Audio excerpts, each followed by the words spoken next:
23 000 litres de gasoil par mois, c'est ce que consomment les 70 véhicules de cette société d'ambulance. Alors pour éviter d'être en manque de carburant, on compte sur le soutien des stations-service pour les véhicules prioritaires. On travaille avec une station Total près de chez nous. Ils nous laissent passer en priorité sur la pompe poids lourd pour les ambulances notamment, où ils ont réservé la file aux professionnels. Si les gens continuent à se précipiter, à faire des réserves comme on voit, remplir des jerrycans, ça peut nous gêner, nous effectivement, dans notre profession, lorsque les véhicules partent en longue distance ou le week-end. Du côté des chauffeurs de taxi, pas de passe-droit, il faut faire la queue pour faire le plein. Pour éviter de rester bloqué, certains chauffeurs n'acceptent que des petits trajets, tant pis pour le manque à gagner. On peut perdre des courses, il y a des trajets, si les gens me demandent un long trajet justement vers la capitale ou vers l'ouest, là j'hésiterais à aller.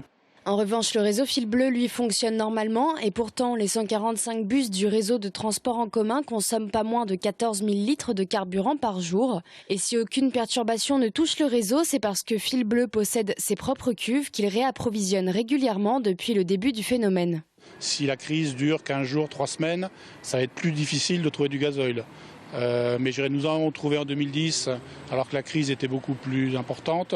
On a de bon espoir d'en trouver et de continuer à en trouver. Approvisionné hier, Fil Bleu attend une nouvelle livraison demain. Le réseau possède aujourd'hui 84 000 litres de carburant de réserve, soit 6 à 7 jours d'exploitation.